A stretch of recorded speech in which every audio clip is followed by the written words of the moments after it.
are you? I've got Birch in my sights. Hurry!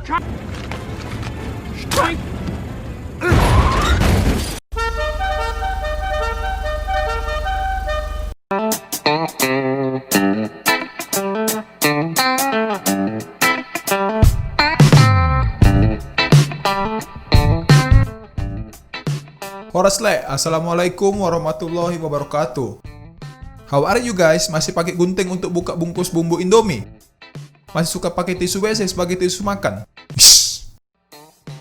Pada kesempatan yang berbahagia kali ini, saya akan membahas alur cerita film Ant-Man and the Wasp. Sebelumnya, saya sempat membahas film pertamanya, yaitu Ant-Man. Awalnya, saya hanya ingin membahas film Ant-Man saja, tanpa berencana untuk membahas sequelnya. Maka dari itu, video pembahasan alur cerita film Ant-Man saya yang sebelumnya, saya buat tidak terlalu lengkap demi menghindari keterkaitan filmnya dengan film-film Marvel yang lain, agar ceritanya seperti berdiri sendiri. Tetapi karena video pembahasan film Ant-Man sebelumnya view-nya agak lumayan untuk ukuran channel kecil seperti saya, dan yang paling penting, uang hasil video tersebut cukup untuk membayar tagihan listrik rumah saya selama 1 bulan.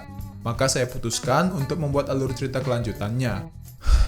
Lagi-lagi uang yang berbicara. Sudahlah. Sebelum masuk ke plot utamanya, saya ingin menyampaikan beberapa hal terkait cerita sebelum film Ant-Man and the Wasp ini.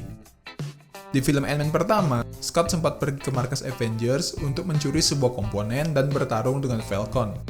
Karena hal ini, Falcon pun meminta tolong kepada Ant-Man untuk membantu kubu dari Captain America melawan kubu dari Iron Man. Lalu di post-credit film Ant-Man, kita juga diperlihatkan bahwa Dr. Hank Pym setelah sebelumnya melarang, kini ia sudah mengizinkan Hope anaknya untuk menggunakan kostum ciptaannya. Oke, langsung saja, ini dia alur cerita dari film Ant-Man and the Wasp.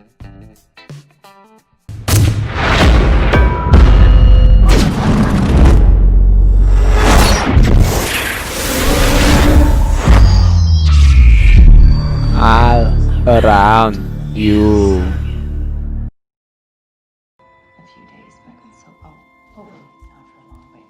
Film dibuka dengan memperlihatkan Dr. Hank Pym muda bersama dengan istrinya yang bernama Janet, yang harus rela meninggalkan Hope yang masih kecil untuk pergi menjalankan sebuah misi. Demi menyelamatkan ribuan orang nyawa, Janet rela merubah dirinya sendiri menjadi subatom untuk masuk ke dalam sebuah rudal dan menonaktifkannya dari dalam. Ribuan nyawa pun terselamatkan, tetapi akibatnya Janet harus rela menjadi subatom dan terjebak di alam kuantum atau quantum realm. Afraid. Gone forever. Selesai bercerita, Hank pun berencana membawa kembali istrinya yang terjebak di alam kuantum bersama dengan Hope. Ini dilakukan Hank karena terinspirasi lewat aksi Scott sebelumnya yang berhasil keluar dari alam kuantum dengan selamat. I think it's possible to bring her back.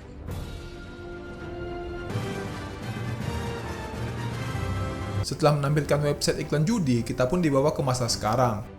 Di sini Scott sedang bermain dengan anaknya yaitu Casey. Anton, he'll show us the way. Anton, which way do we go? Thanks, Anton. Tetapi karena terlalu asik bermain, Scott malah melewati batas rumahnya yang menyebabkan alarm berbunyi. Para FBI yang dipimpin oleh Wu pun memeriksa rumah Scott. Setelah insiden di film Captain America Civil War, Scott menjadi tahanan rumah selama 2 tahun. Di sini, waktu hukuman untuk Scott hanya tersisa 3 hari lagi. Selama di rumah, Scott pun mempelajari trik-trik sulap kartu. Close up, Matt. Setelah menjelaskan keadaan ayahnya kepada Casey, Wu yang ada bocor-bocornya ini meminta Scott memberitahu dirinya bagaimana melakukan trik kartu tersebut. The card trick. Seriously? Sambil menunggu sisa 3 hari masa hukumannya berakhir, tidak seperti superhero-superhero lain yang membuat senjata baru, berlatih, atau melakukan penelitian, Scott menghabiskan hari-harinya dengan kegiatan yang jauh lebih bermanfaat daripada itu. That gets them to look over there. That is misdirection. Easy peasy. Saat tertidur, ia teringat kembali pada saat ia dulu masuk ke dalam alam kuantum. Di dalam penglihatannya, anehnya Scott sedang menjadi Janet, yaitu ibu dari Hope, yang sedang bermain cari sembunyi atau petak umpet di rumah dengan Hope kecil. Karena hal ini, Scott pun kaget dan langsung mengirimkan pesan suara kepada Dr. Hank Pym tentang apa yang ia alami. Setelah itu, saat Scott sedang menonton televisi, ia digigit oleh sebuah serangga yang menyebabkan Scott kehilangan kesadarannya.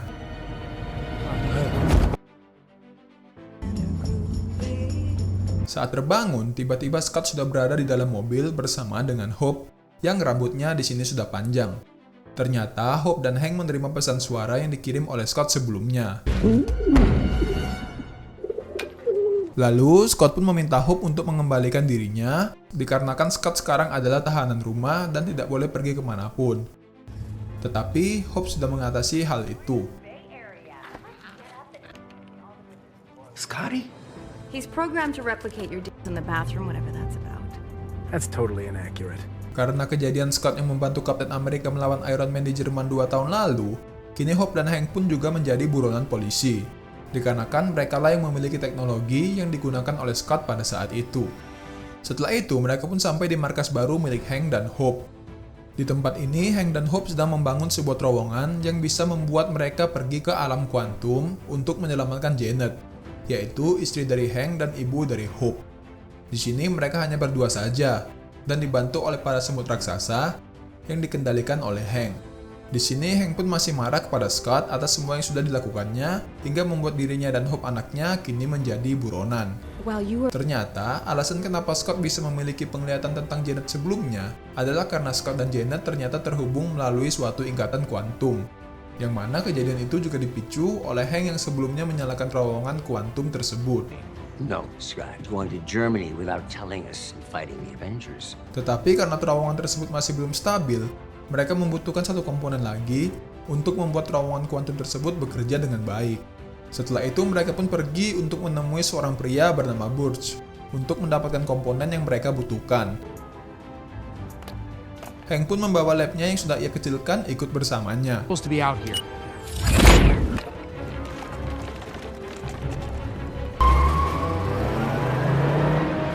Lalu Hope pun sampai ke tempat Burch berada.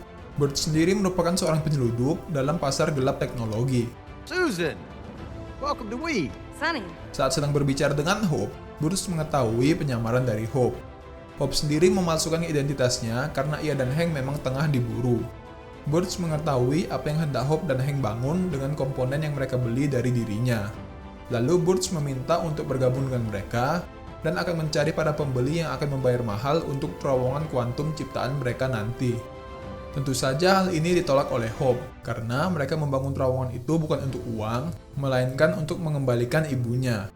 Oleh karena itu, transaksi mereka pun berujung batal. Saat Hope hendak mengambil kembali uangnya, anehnya Burch tidak memperbolehkannya. Dengan alasan uang itu akan disimpannya sebagai bentuk kompensasi atas kebohongan yang dilakukan oleh Hope kepada dirinya. Seperti yang kita duga, karena hal ini pertarungan di antara Hope dengan Burch dan anak buahnya pun sudah tidak terelakkan lagi. Hope pun langsung mengenakan kostum wasp-nya dan menghajar mereka semua. I'm a turn of the century chandelier.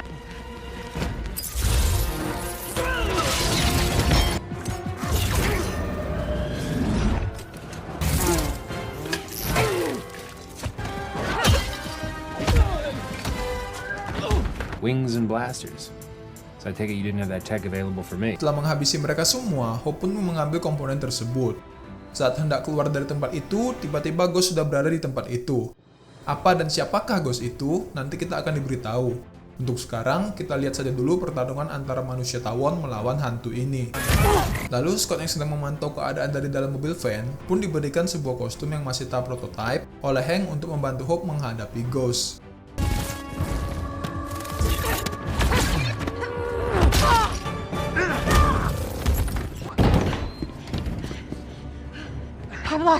Tiba-tiba, Ghost sudah berada di dalam mobil van dan meminta Hank untuk menyerahkan lab miliknya yang sudah ia kecilkan ukurannya. Lalu saat Scott dan Hope kembali ke van, Ghost sudah membawa laboratorium milik Hank bersama dirinya. Kenapa Ghost mencuri lab milik Dr. Hank Pym? Nanti kita akan diberitahu seiring berjalannya film. Scott dan Hope yang tidak punya tempat untuk bersembunyi pun ditawari oleh Scott untuk pergi ke kantornya. There's one place I can think of. No. Dr. Pym, like who would have thought that once again in your hour of need that you would turn to us, you know? Sekarang, Scott, Louis, Kurt, dan Dave sudah tidak lagi menjadi pencuri seperti di film pertama. Kini mereka sudah mempunyai kantor sendiri dan bergerak dalam bidang jasa keamanan. It's the most important meal of the day. You know what? You can get creative with it. Great teeth. So put a little brown sugar on it. Is that my desk? Yeah. You found this outside amongst garbage. I got it at a rummage sale. Selesai berdebat, Louis pun memberitahukan bahwa ia pernah mendengar rumor tentang ghost yang sebelumnya dilawan oleh Scott dan Hope. Like a ghost. Like Baba Yaga. Lalu untuk mengambil kembali laboratorium milik Hank yang dicuri oleh Ghost, mereka pun berencana untuk melacak keberadaan Ghost. Tetapi karena semua alat milik Hank berada di lab yang dicuri oleh Ghost, mereka pun mendatangi teman lama Hank yang bernama Bill. It's not a disguise, Hank. We look like ourselves at a baseball game. Bill dan Hank sendiri dulunya adalah rekan kerja di S.H.I.E.L.D. Tapi karena terlibat suatu pertengkaran, kini mereka pun berpisah dan saling membenci satu sama lain. Lalu Bill pun menyarankan untuk menggunakan defraksi dari regulator yang terdapat di kostum Ant-Man milik Hank. Tetapi defraksi itu hanya terdapat di kostum Ant-Man yang lama, karena di kostum yang baru, Hank tidak lagi menggunakan defraksi itu. Untuk mengambil kostum Ant-Man yang lama, mereka pun pergi ke sekolah Casey, anak Scott, untuk mengambil kostum Ant-Man yang Scott letakkan di dalam sebuah piala yang dibawa oleh Casey. What is it? It's the new regulator. Hank, what's going on with Seperti yang diberitahu oleh Hank sebelumnya, baju Ant-Man yang dikenakan oleh Scott masih prototype. Akibatnya, Scott sering mengalami gangguan pada kostum itu, yang membuat dirinya mengecil menjadi ukuran tubuh anak TK. You can do it. You almost got it. Oh, Peanut. Setelah berhasil mengambil kostumnya, mereka pun pergi dari sekolah Casey. Hiya, champ. How was school today? Kemudian akhirnya mereka pun berhasil melacak keberadaan labnya dan langsung menuju ke tempat Ghost berada.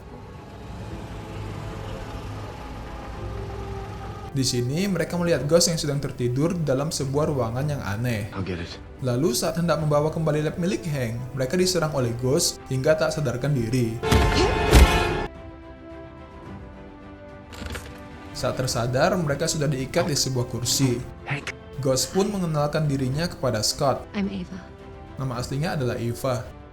Karena di sini sudah diketahui nama asli dari Ghost adalah Eva, maka untuk selanjutnya akan saya sebut sebagai Eva. Kita pun diberitahu bahwa Eva pada dasarnya memang sudah memiliki kemampuan menembus benda. Baju yang ia pakai hanya membantu Eva untuk mengendalikan kemampuannya itu. Another casualty of Hank Pym. Tak lama kemudian, tiba-tiba Bill pun muncul di hadapan mereka. Sampai di sini, akhirnya kita pun diberitahu siapa Eva sebenarnya. Eva adalah anak dari seorang rekan kerja Hank dalam penelitian kuantum yang mereka lakukan dahulu kala. Tetapi karena perbedaan pendapat, Hank memecat ayah Eva dari proyek penelitian alam kuantum yang tengah dilakukan oleh Hank dan ayah dari Eva. Setelah dipecat oleh Hank, ayah Eva pun melanjutkan percobaan tentang alam kuantum itu sendirian. Tetapi percobaannya berakhir gagal dan menyebabkan Eva menjadi seperti sekarang ini. They call it molecular dissect.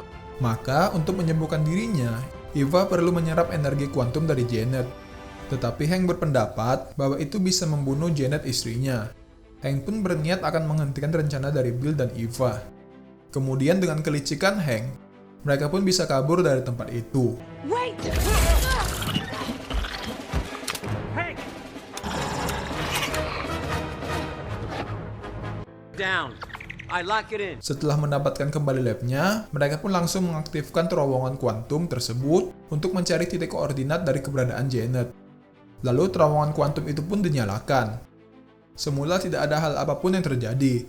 Sampai kemudian, Scott dirasuki oleh pikiran Janet lewat ikatan kuantum mereka. Alright, I don't know how much time I have. Janet yang merasuki Scott pun langsung merubah algoritma sistem terowongan kuantum mereka agar bisa menemukan lokasi dirinya dengan benar. Janet? Ngelihat adegan ini kok geli aku ya, sumpah. Singkat cerita, mereka pun berhasil menemukan titik lokasi Janet yang berada di dalam alam kuantum. In the wasteland beyond the quantum. Lalu Hank dan Hope pun keluar dari lab. Sementara Scott pergi ke rumahnya untuk menemui Wu yang sedang memeriksa tempat tinggalnya. Really sick. I told you. Ternyata FBI sudah melacak keberadaan mereka sampai ke tempat itu. Hank Pym, FBI pun langsung menangkap mereka berdua. you're under arrest. Tidak disangka, ternyata Eva pun sudah sampai ke tempat itu dan langsung merebut lab milik Hank yang hendak dibawa oleh FBI. Agent Wu will see you. Di kantor FBI, Hank dan Hope yang ditahan pun diselamatkan oleh Scott. We gotta go find that lab. Di sini kembali saya jelaskan sedikit, FBI mengejar Hank dan Hope karena mereka berdua adalah seorang buronan. Lalu Burch dan anak buahnya ingin mencuri lab milik Hank dan berniat menjualnya dengan harga yang sangat mahal. Hi. Planning on leaving soon, or are you two gonna keep staring at each other until they start shooting? Kembali ke cerita, setelah Hank mengucapkan terima kasih kepada Scott, mereka pun langsung bergegas untuk mencari laboratorium yang dibawa oleh Eva. Yang mereka tidak tahu, di belakang, mereka sudah dibuntuti oleh para anak buah dari Burch. Di sisi lain, Bill dan Eva sedang melakukan persiapan untuk membuka terowongan kuantum tersebut. Kembali ke Scott and the Gang, di sini Hank berencana agar dirinya yang masuk ke dalam alam kuantum untuk mencari Janet. Sementara Scott dan Hope akan bertarung melawan Eva sambil melindungi terowongan kuantumnya. What's up? What's up? I had him follow us. Lalu Bill pun menyalakan terowongan kuantum itu. Tetapi langsung dihentikan oleh semut-semut milik Hank. Eva pun langsung pergi keluar untuk mencari keberadaan mereka. Sementara di dalam lab, setelah menangani Bill, Hank pun langsung mengenakan kostum khusus untuk bisa masuk ke alam kuantum. Di sisi lain, ternyata Eva sudah berhasil menemukan keberadaan Scott dan langsung menghajarnya. Scott yang mengenakan baju Ant-Man yang masih tahap prototipe pun tidak bisa menggunakan kekuatannya untuk melawan balik Eva. Lalu Hank pun berhasil masuk ke dalam alam kuantum. Saat itu juga laboratoriumnya langsung disusutkan oleh Hope dan langsung mereka bawa pergi menjauh dari Eva. Tetapi tiba-tiba Burch dan anak buahnya sudah sampai di tempat mereka. This guy again. I told you our business wasn't over. Singkat cerita, kejar-kejaran pun terjadi antara Burch dan anak buahnya dengan Hope dan Louis.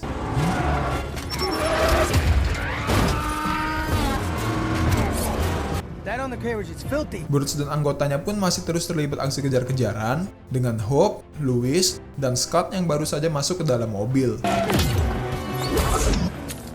Well, the 60s were fun, but Lalu situasi pun semakin diperparah dengan terlibatnya Eva yang juga ingin mengambil laboratorium yang dibawa oleh Scott and the Gang.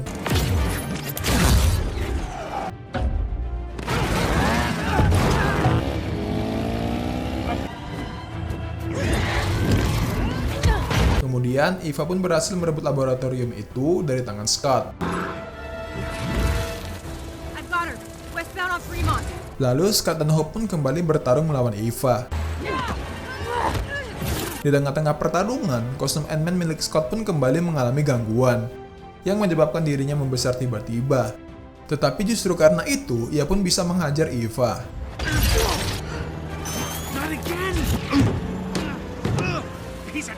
Singkat cerita, Burch pun berhasil mendapatkan lab itu dari Hope yang terjatuh di depan mobilnya. Go, go! Birch got the lab. No.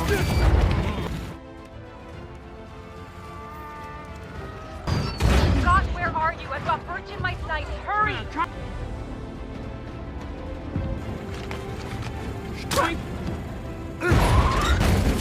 no, you don't.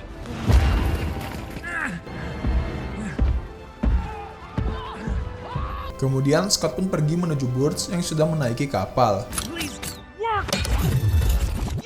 All right, I need help. Hey, come on, man.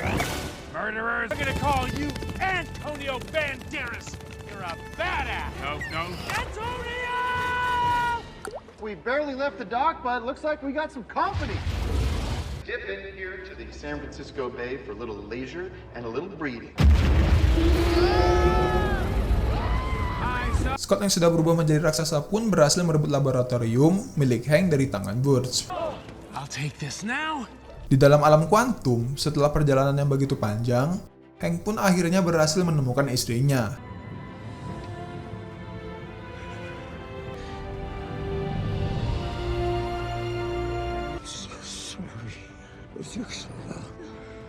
Selesai sedikit melepas rindu, Hank dan Janet pun langsung pergi keluar dari tempat itu.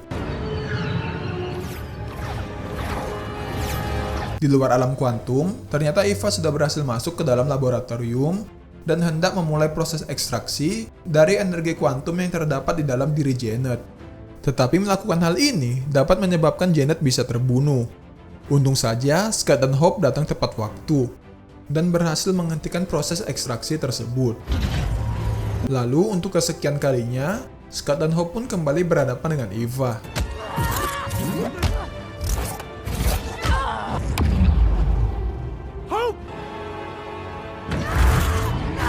Selesai mengalahkan Eva, Hope pun langsung memeluk ibunya yang sudah berhasil keluar dari alam kuantum.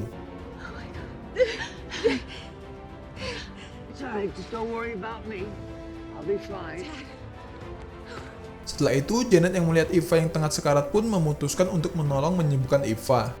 Akhirnya, setelah semua yang telah terjadi, kini Eva bisa pulih kembali.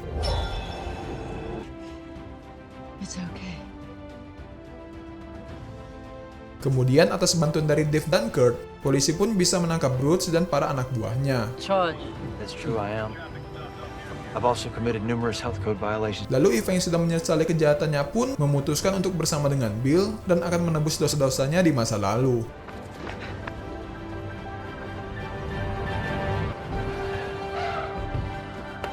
Di rumahnya, Scott didatangi oleh Wu dan para FBI. Ternyata Scott sudah berada di rumahnya terlebih dahulu sebelum Wu datang. Hey guys, are my 2 years up already? Di sini akhirnya Scott pun dibebaskan dari masa hukumannya. You got away with it this time, Scott, but I'll be seeing you again. Where will you be seeing me again? Like, catch you. You'll be watching in that room. I thought you were inviting me something. A party or like dinner or something? I don't know. I thought you were planned the... This is awesome. Lalu, film pun diakhiri dengan memperlihatkan Scott, Cassie, dan Hope yang sedang menonton layar tancap. Daddy! Out of here. Don't do that! Moth dust. Go, shoot.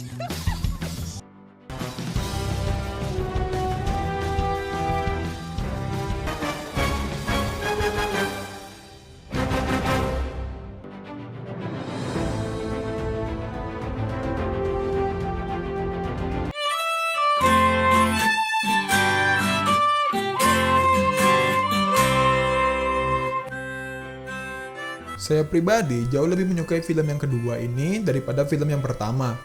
Dikarenakan saya selalu menyukai film-film superhero yang tidak memiliki batas jelas hitam putih antara siapa yang baik dan siapa yang jahat. Di film ini, Ghost sebagai penjahat memberikan kesan yang sangat mengancam di awal kemunculannya. Tetapi seiring berjalannya film, kita pun mulai bisa memahami mengapa Eva melakukan semua itu. Lalu karakter Wu yang diperankan oleh Randall Park dapat memberikan unsur komedi yang cukup segar dalam film ini. Kemudian tentu saja tidak ketinggalan tokoh favorit saya pada film ini, yaitu Louis yang diperankan oleh Michael Pena, yang perannya sangat-sangat lucu dan cukup berkarakter. Oke, mungkin itu saja pembahasan alur cerita film kita kali ini. Mohon maaf apabila terdapat banyak kesalahan. Terima kasih telah menonton, saya Akbar pamit undur diri. Assalamualaikum warahmatullahi wabarakatuh.